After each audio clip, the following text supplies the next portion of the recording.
Hello friends, आज की कहानी है सोने के 3 बाल। लेकिन उससे पहले यदि आप मेरे चैनल पर पहली बार आए हैं तो प्लीज़ मेरे चैनल को सब्सक्राइब ज़रूर कीजिएगा। कहानी पसंद आए तो उसे ज़्यादा से ज़्यादा लाइक एंड शेयर कीजिएगा। बहुत पुराने समय की बात है। एक बहुत गरीब औरत ने एक सुंदर बेटे को जन्म दिया। उस बच्चे के हाथ पर नीले रंग का एक बड़ा सा दाग था जो पंडितों के अनुसार उसे भाग्यवान बना रहा था। उसके जन्म के साथ ही उस गांव के ज्ञानी ध्यानी पंडित ने भविष्यवाणी की कि यह बच्चा 14 साल की उम्र में एक राजकुमारी से विवाह करेगा और खुद राज करेगा। एक दिन ऐसा हुआ कि एक राजा शिकार खेलते हुए रास्ता भूलकर उसी गांव में आया जहां उस बालक का जन्म हुआ था। गांव वालों ने उस राजा को पहचाना नहीं, क्योंकि उन लोगों ने कभी उसे देखा ही नहीं था। गांव के एक बूढ़े ने बातों बातों में राजा को बताया कि कुछ दिनों पहले उनके गांव में एक ऐसा बच्चा पैदा हुआ है जो 14 साल की अवस्था में इस राज्य के राजा की लड़की से विवाह करेगा। राजा को यह बात सुनकर बहुत गुस्सा आया, क्योंकि कुछ दिन पहले उसके घर में एक बेटी का जन्म हुआ था। राजा वैसे भी बहुत ही घमंडी और कठोर हृदय का व्यक्ति था। राजा ने सोचा कि क्यों न मैं उस गरीब औरत को कुछ धन देकर इसका बच्चा इससे ले लूं और इसका काम तमाम कर दूं, तो न ही यह भाग्यवान बच्चा रहेगा और न ही मेरी राजकुमारी से विवाह कर पाएगा। वह गांव के उस बूढ़े से बोला, बाबा, तुम मुझे उस औरत के पास ले चलो। वह उस बच्चे को ठीक ढंग से नहीं पाल पाएगी। मैं उस बच्चे को अच्छे ढंग से पाल कर बड़ा करूँगा। बूढ़ा उस राजा को उस भाग्यवान बच्चे की माँ के पास ले गया। राजा ने उससे अपना बच्चा देने की विनती की और बोला, तुम बहुत गरीब हो, इस बच्चे को कैसे पाल सकोगी? यह बच्चा मुझे दे दो, मैं इसे बहुत अच्छी तरह पालूंगा। वह गरीब औरत उसे अपना बच्चा देने से इनकार करती रही। तब राजा ने उसे बहुत सा धन दिया और बोला, इस धन से तुम अपना पेट पालना और जब यह तुम्हारा भाग्यवान बेटा बड़ा हो जाएगा तो खुद ही तुम्हारे पास आ जाएगा। गरीब माँ ने सोचा, चूंकि यह बहुत ही भाग्यशाली बच्चा है, इसलिए यह अमीर आदमी से लेने मेरे घर आ पहुंचा है। शायद यही ईश्वर की इच्छा है। बहुत सोच विचार के बाद उस गरीब औरत ने अपना बच्चा राजा को दे दिया। राजा ने उस बच्चे के लिए एक लकड़ी का संदूक खरीदा और उसे संदूक में डालकर पानी में छोड़ दिया। उसने सोचा कि दम घुटने से बच्चा इस संदूक के अंदर ही मर जाएगा। वह यह सोचकर मन ही मन बहुत खुश हो रहा था कि उसने अपनी प्यारी सी बेटी को उस अनचाहे पति से बचा लिया। मारने वाले से बचाने वाला बड़ा होता है। यही उस बच्चे के साथ भी हुआ। वह लकड़ी का संदूक बहते बहते एक पनचक्की में जाकर अटक गया। उस पनचक्की पर काम करने वाले नौकर ने जब वह लकड़ी का बक्सा देखा तो बहुत खुश हुआ। उसने सोचा कि उस बक्से में जरूर ढेर सारा धन होगा। उसने पानी में घुसकर इस संदूक को बाहर निकाला। जब उसने संदूक को खोला तो देखा कि गंदे से कपड़े पहना एक बच्चा उसमें सो रहा है। नौकर ने सोचा कि यह बच्चा मेरे किस काम का, क्यों न मैं इस बच्चे को पनचक्की के मालिक के पास ले जाऊं। वह जरूर इसे अपने पास रख लेगा, क्योंकि उसका अपना कोई बच्चा नहीं है। ऐसा सोचकर वह नौकर उस बच्चे को अपने मालिक के पास ले गया। पनचक्की का मालिक उस बच्चे को देखकर बहुत खुश हुआ। उसने सोचा कि शायद ईश्वर ने उसकी पत्नी की प्रार्थना सुन ली और इस बच्चे को उसके पास भेज दिया। उन दोनों पति पत्नी ने बड़े प्यार और लगन से उस बच्चे को पालना शुरू किया। जैसे जैसे वह बच्चा बड़ा होता गया, उसके चेहरे पर तेज आता गया। उसे कोई भी देखता तो देखता ही रह जाता। एक दिन एक घटना ऐसी घटी जिसने उस बच्चे के जन्म के समय की भविष्यवाणी को सच्चा सिद्ध कर दिया। राजा किसी काम से उसी रास्ते से बाहर जा रहा था जिस रास्ते पर वह पनचक्की थी। रास्ते में अचानक बहुत बड़ा तूफान आ गया तो राजा को उसी पनचक्की के पास रुकना पड़ा। राजा ने उस सुंदर से युवक को दुकान पर बैठे देखा तो उस पनचक्की के मालिक से पूछा, क्या यह तुम्हारा बेटा है? यह तो बहुत ही सुंदर है। चक्की का मालिक बोला, यह मेरा बेटा ही है, क्योंकि हमने ही इसे पाल पोस कर बड़ा किया है। आज से करीब 14 साल पहले यह बच्चा हमें एक लकड़ी के संदूक में मिला था। राजा को पुरानी बातें एकदम ताज़ा हो गई। उसे चक्की के मालिक की बात सुनकर बहुत आश्चर्य हुआ कि वह बच्चा, जिसे वह अब तक मरा हुआ समझ रहा था, अभी तक जिंदा है। उसने उस लड़के को खत्म करने की तरकीब फिर सोची। वह पनचक्की के मालिक से बोला, क्या आप इस लड़के को मेरा एक काम करने की आज्ञा दे सकते हैं? मैं रानी के पास एक पत्र भिजवाना चाहता हूँ। यह पत्र बहुत ही जरूरी है। मैं इस काम के लिए इसे सोने के 2 सिक्के दूंगा। लड़के ने फौरन हाँ कर दी और चक्की का मालिक भी उसे भेजने के लिए तैयार हो गया। राजा ने झट से अपनी रानी को एक पत्र लिखा। उसने लिखा, जैसे ही यह लड़का तुम्हारे पास मेरा पत्र लेकर पहुँचे, तुम इसे मरवा देना और महल से दूर दफना भी देना। यह सब कुछ मेरे वापस आने से पहले हो जाना चाहिए। इतना लिखने के बाद उसने मुहर बंद वह पत्र उस लड़के को दे दिया। लड़का उस पत्र को लेकर राजमहल की ओर चल दिया। वह आज तक अपने घर से कहीं बहुत दूर नहीं गया था, अतः राजमहल का रास्ता नहीं ढूंढ सका और जंगल में ही भटकने लगा। शाम ढल चुकी थी, तभी अंधेरे में उसे दूर से रोशनी आती दिखाई दी। वह दौड़कर उस रोशनी की तरफ गया तो देखा कि वहाँ पर एक छोटा सा कच्चा घर था। उस घर में कोई दरवाज़ा नहीं था। जब वह उस घर में घुसा तो उसने देखा कि एक बूढ़ी औरत आग जलाए बिल्कुल अकेली बैठी है। वह औरत उस लड़के को अपने सामने देखकर डर गई।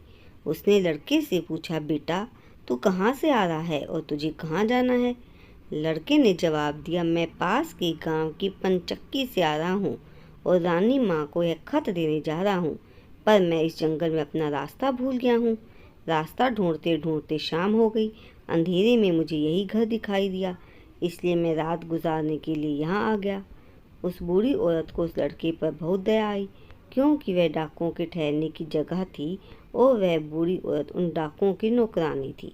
उसे डर था कि अगर डाकुओं ने उसे देख लिया तो उसे मार डालेंगे। लड़के को यह जानकर पहले तो कुछ डर लगा कि डाकुओं के घर में घुस गया है, पर अंधेरे में कहीं और जाना भी आसान काम नहीं था और दिन भर चलते रहने के कारण वह बहुत थक चुका था, सो उसे बहुत जोरों की नींद आ रही थी। वह उस बुढ़िया के कहने पर घर के एक कोने में चुपचाप जमीन पर सो गया। आधी रात के बाद जब डाकू उस घर में आए तो किसी और को अपने घर में सोता देखकर अपनी नौकरानी पर बहुत गुस्सा करने लगे। बूढ़ी नौकरानी ने उन्हें सारी बात बता दी और वह चिट्ठी भी डाकुओं के सरदार के हाथ पर रख दी, जो उस लड़के ने उसे दिखाई थी। राजा की मुहर देखकर उन डाकुओं को उस चिट्ठी पर कुछ शक हुआ। सरदार ने बड़ी सावधानी से उस चिट्ठी को खोलकर पढ़ा तो सोते हुए उस लड़के पर उसे बहुत तरस आया। उसने उस चिट्ठी को फाड़ दिया और एक दूसरी चिट्ठी उसमें रख दी। उस चिट्ठी में लिखा था, जैसे ही यह लड़का राजमहल में पहुंचे, तुम इस लड़के से अपनी राजकुमारी का विवाह कर देना। यह काम मेरे वापस आने से पहले ही पूरा हो जाना चाहिए। यह खत उन्होंने उस लड़के के सामने रख दिया और सुबह होने से पहले ही डाकू वहाँ से चले गए। सुबह जब वह लड़का सोकर उठा तो उस बूढ़ी ने उसे कुछ जलपान कराया। फिर वह लड़का राजमहल की ओर चल पड़ा। राजमहल पहुंचकर उसने वह खत रानी माँ तक पहुंचा दिया। रानी ने जब खत पढ़ा तो उसे बड़ा आश्चर्य हुआ कि राजा ने ये कैसी आज्ञा दी है। एक अनजान लड़के से वह अपनी राजकुमारी का विवाह कर दे। खत पर राजा की मोहर लगी हुई थी, अतः कोई धोखा भी नहीं हो सकता। राजा के वापस आने से पहले ही उसे अपनी बेटी का विवाह इस लड़के से करना था। रानी ने लड़के को अपने पास बुलवाया। उसका भोला भाला और सुंदर चेहरा उसे बहुत पसंद आया और उसने अगले ही दिन उससे अपनी बेटी का विवाह कर दिया। लड़का राजकुमारी के साथ सुख से उस महल में ही रहने लगा। कुछ महीनों बाद राजा वापस अपने महल में आया तो उस लड़के के बारे में जानने के लिए बहुत उत्सुक था, पर उसे जब यह पता लगा कि रानी ने राजकुमारी का विवाह उसी लड़के से करवा दिया है तो उसे बहुत गुस्सा आया। जिस बात को वह नहीं होने देना चाहता था, उसकी पत्नी ने वैसा ही कर दिया। उसने अपनी पत्नी से वह खत मांगा। राजा ने उसमें उस लड़के से राजकुमारी के विवाह की बात लिखी देखकर हतप्रभ रह गया। उसे लड़के पर शक हुआ कि वह पढ़ा लिखा है, जो रास्ते में खत बदल दिया होगा। उसने लड़के को अपने पास बुलवाया और उसे सच्चाई बताने की आज्ञा दी। लड़का बोला, हे राजन, मुझे कुछ नहीं पता कि इस खत में आपने क्या लिखा था। क्योंकि मैं तो इसे ऐसा ही लेकर आया हूँ। जंगल में मैंने एक पुराने घर में रात जरूर गुजारी थी, क्योंकि राजमहल का रास्ता मैं नहीं ढूंढ पाया था और मैं जंगल में भटक गया था। राजा को उस लड़के की बात पर विश्वास नहीं हुआ। वैसे भी राजा को उस लड़के से बहुत नफरत थी। वह नहीं चाहता था कि उसकी बेटी से शादी करने के बाद वह इस राज्य का राजा बने। वह लड़के से बोला, मेरी गैर हाजिरी में रानी ने मेरी बेटी की शादी तुझ कंगाल से कर दी है, पर मैं इस शादी को तब तक अपनी सहमति नहीं दूंगा जब तक तू मुझे शैतान के 3 सोने के बाल नहीं लाकर देगा। जब तू ये 3 सोने के बाल मुझे लाकर देगा, तभी सही मायने में उसका पति बन पाएगा।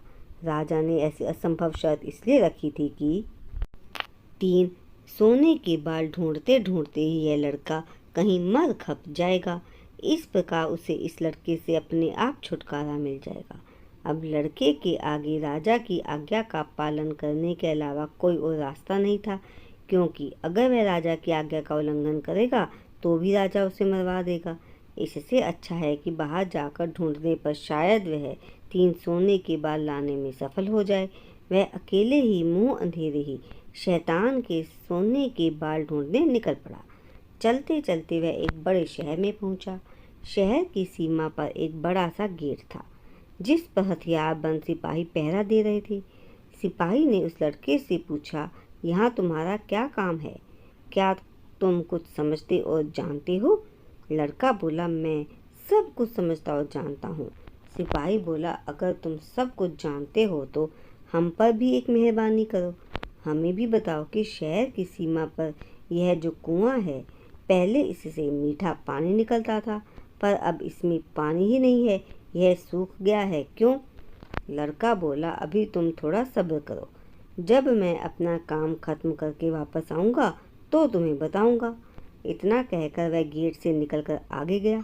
उसके बाद वह दूसरे शहर के बड़े से गेट के पास पहुँचा तो वहाँ भी एक हथियारबंद सिपाही पहरा दे रहा था। उस सिपाही ने भी उस लड़के से पहले वाले सिपाही जैसा सवाल पूछा तो लड़के ने उसे भी वही जवाब दिया। सिपाही बोला, अगर तुम सब कुछ समझते हो, जानते हो, तो कृपया करके मुझे इतना बताओ कि इस शहर की सीमा पर जो सेब का पेड़ लगा है, उसमें पहले सोने के सेब लगते थे, पर अब यह पूरी तरह सूख गया है। अब इसमें पत्तियां भी नहीं लगती, ऐसा क्यों? लड़का बोला, थोड़ा इंतज़ार करो, अपना काम पूरा करके आने पर इसका जवाब मैं तुम्हें बताऊंगा। इतना कहकर वह आगे चल दिया और चलते चलते तीसरे शहर की सीमा पर पहुंचा तो वहां पर एक बड़ी सी नदी थी, जिसमें एक छोटी सी नाव थी और नाविक उस पर बैठा था। नाविक ने उससे पूछा, तुम यहाँ क्यों आए हो और यहाँ के बारे में क्या जानते समझते हो? लड़का बोला, मैं सब कुछ जानता हूँ। नाविक बोला, अगर तुम सब कुछ जानते और समझते हो तो बताओ, मुझे आने जाने के इस काम से छुटकारा कैसे मिलेगा? लड़का बोला, इस सवाल का जवाब तुम्हें मेरे वापस आने पर जरूर मिलेगा, पर पहले तुम मुझे नदी पार करवाओ। नाविक ने उसे अपनी नदी पर बिठाकर दूसरे किनारे पर छोड़ दिया। जैसे ही वह नदी के दूसरे किनारे पर गया, उसे वहां नीचे की ओर जाने वाला कच्चा और अंधेरा सा रास्ता दिखाई दिया। वह उसी रास्ते पर चल पड़ा। काफी नीचे पहुंचने पर उसे एक बूढ़ी औरत आंगन में बैठी हुई दिखाई पड़ी। जैसे ही उसने उस घर में प्रवेश किया तो उस बूढ़ी औरत ने पूछा, अरे बच्चे, तू कौन है और यहाँ पर क्यों आया है? तुझे पता नहीं कि यहाँ पर शैतान रहता है? लड़का बोला, मैं ठीक जगह पर आ गया हूँ, अब तुम मेरी सहायता करो। मुझे शैतान के सिर के 3 सोने के बाल चाहिए, नहीं तो मुझे मेरी पत्नी वापस नहीं मिलेगी। बूढ़ी औरत बोली, बेटा, यह तो तेरी बहुत बड़ी मांग है, इसे पूरा करना इतना आसान नहीं है। जब राक्षस घर वापस आकर तुझे यहाँ देखेगा तो तुझे कच्चा ही चबा जाएगा, इसलिए मुझे ही तेरी रक्षा करनी पड़ेगी। उस बूढ़ी औरत को लड़के पर तरस आ गया। उसने उसे चींटी बनाकर अपनी स्कर्ट के चुनटों में छुपा दिया। लड़का बोला, बूढ़ी माँ, मुझे आपसे 3 सवालों के जवाब भी पूछने हैं। पहला सवाल, एक कुआं जिसमें पहले शरबत की तरह मीठा पानी निकलता था, आजकल क्यों सूख गया है? दूसरा सवाल है कि एक सेब का पेड़ जिस पर पहले सोने के सेब लगते थे, पर अब उस पर पत्ते भी नहीं लगते, वह पेड़ क्यों सूख गया है? तीसरा सवाल है कि एक नाविक को क्यों इधर से उधर जाना पड़ता है, उसे इससे छुटकारा क्यों नहीं मिलता। बूढ़ी माँ बोली, ये तीनों बड़े ही कठिन सवाल हैं, इनका जवाब भी हमें राक्षस से ही मिल सकता है। मैं तेरे लिए यह कोशिश भी जरूर करूँगी, पर अब तो चुपचाप छुप जा, नहीं तो जिंदा नहीं बच सकता। शाम को राक्षस घर पहुंचा। अंदर घुसते ही उसने शोर मचाना शुरू कर दिया। मुझे अपने घर में किसी मनुष्य की गंध आ रही है, आज जरूर कुछ गड़बड़ है। यहाँ कौन आदमी आया था? इतना कहकर उसने पूरे घर में झांक कर देखा, पर उसे कोई आदमी नहीं मिला। उसकी बूढ़ी माँ उस पर गुस्सा करने लगी और बोली, अभी कुछ देर पहले ही तो मैंने पूरा घर साफ किया है, मुझे तो यहाँ कोई मनुष्य नहीं दिखाई दिया। लगता है तेरी नाक में ही मानस गंध घुस गई है। चुपचाप बैठ और भोजन कर। राक्षस को जब कोई मनुष्य नहीं मिला तो उसे अपनी धाय माँ पर विश्वास करना पड़ा। वह चुपचाप खाना खाकर वहीं जमीन पर बिछी हुई बड़ी सी चटाई पर लेट गया। लेटते ही उसे नींद आ गई। उसकी धाय माँ भी आज उसके पास बिछी दूसरी चटाई पर लेट गई, क्योंकि आज उसे उस राक्षस के बालों से 3 सोने के बाल तोड़ने थे। जब राक्षस नींद में जोर जोर से खर्राटे लेने लगा तो धाय माँ ने उसके सिर से सोने का एक बाल उखाड़ लिया। राक्षस दर्द से कराह उठा। ओ माँ, तू ये क्या कर रही है? मेरे बाल क्यों खींच रही है? धाय माँ बोली, बेटा, मैंने अभी भयंकर सपना देखा तो डर के मारे तेरे बाल पकड़ लिए। राक्षस बोला, ऐसा कौन सा सपना था जिससे तू इतना डर गई? बूढ़ी धाय माँ बोली, मैंने सपने में देखा कि बाजार वाला कुआं जिससे शरबत निकलता था अब सूखा पड़ा है, इसमें किसका कसूर है? राक्षस बोला, इसे सिवाय मेरे कोई नहीं जानता। उस कुएं के नीचे एक बड़ा सा पत्थर है और उस बड़े से पत्थर के नीचे एक बड़ा सा मेंढक रहता है। अगर उस मेंढक को मार दिया जाए तो फिर उस कुएं से शरबत निकलना शुरू हो जाएगा। इतना कहकर राक्षस फिर जोर जोर से खर्राटे भरने लगा। धाय माँ को जब विश्वास हो गया कि राक्षस पूरी तरह सो गया है तो उसने उसके सिर से दूसरा सोने का बाल उखाड़ लिया। राक्षस फिर जोर से चीखा, ओ माँ, तू ये क्या कर रही है? धाय माँ बोली, बेटा, बुरा मत मान, मैंने फिर से एक अजीब सा सपना देखा था, तभी डर के मारे तेरे बाल मेरे हाथ में आ गए। राक्षस ने पूछा, ऐसा कौन सा सपना था जिससे तू इतना डर गई थी? बूढ़ी माँ बोली, मैंने सपने में देखा कि उस राज्य की सीमा पर जो सेब का पेड़ है, जिस पर पहले सोने के सेब लगते थे, अब सूख गया है। इसका क्या कारण है? राक्षस बोला, इस पेड़ की जड़ों में एक चूहा रहता है जो इसकी जड़ों को काटता रहता है। अगर उस चूहे को मार दिया जाए तो वह पेड़ फिर से सोने के सेब देने लगेगा। पर अब तो मुझे अपने सपनों से परेशान मत कर, मुझे चैन से सोने दे। इतना कहकर वह राक्षस फिर जोर जोर से खर्राटे लेने लगा। जैसे ही बूढ़ी माँ को लगा कि राक्षस सचमुच सो गया है तो उसने तीसरी बार सोने का बाल उखाड़ लिया। अब तो राक्षस गुस्से से आग बबूला हो गया और बूढ़ी माँ को खरी खोटी सुनाने लगा।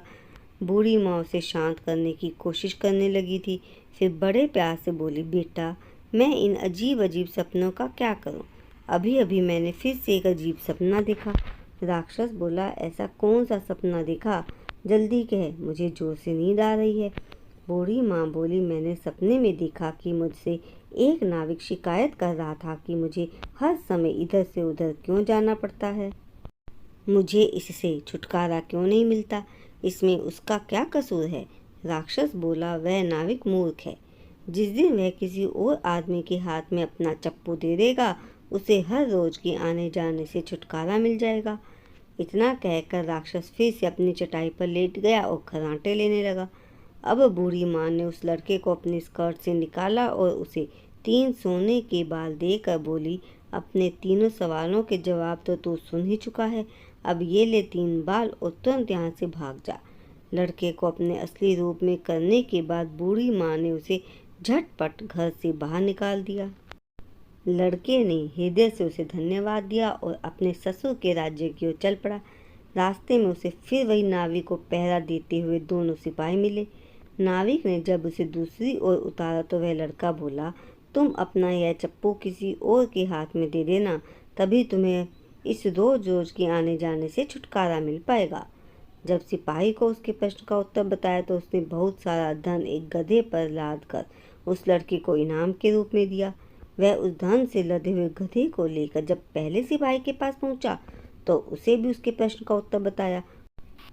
उस सिपाही ने भी बहुत सा धन एक गधे पर लाद कर उसे इनाम दिया। अब वह सोने के 3 बाल और 2 गधों पर ढेर सारा धन लेकर अपने ससुर के पास पहुंचा तो उसे देखकर राजा हैरान रह गया। तीनों बाल और धन से भरे हुए 2 गधों को देखकर राजा ने उससे पूछा, तुम्हें यह इतना ढेर सारा धन कहाँ से मिला? लड़का बोला, मैं नदी के उस पार गया था, वहाँ मुझे बहुत सारा धन मिला, उसमें से मैं कुछ धन अपने साथ ले आया। राजा को लालच आ गया। वह लड़के से बोला, क्या मैं भी नदी के उस पार से तुम्हारी तरह कुछ धन ला सकता हूँ? लड़का बोला, क्यों नहीं। उस नदी के नाव पर एक नाविक बैठा है जो अपनी नाव से आपको उस पार ले जाएगा, पर आप उसका चप्पू उससे लेकर नाव को खुद चलाएंगे तो नदी के दूसरी ओर पहुंचकर ढेर सारा धन ले आएंगे। लालची राजा इतना सुनकर नदी की ओर चल पड़ा। वहाँ सचमुच ही छोटी सी नाव पर एक नाविक बैठा था। राजा उस नाविक के पास गया और उसके हाथ से चप्पू लेकर खुद नाव चलाने लगा। अब उस नाविक को रोज के आने जाने से छुटकारा मिल गया और राजा को उस नाविक की जगह हर समय नाव चलाने की सजा मिली।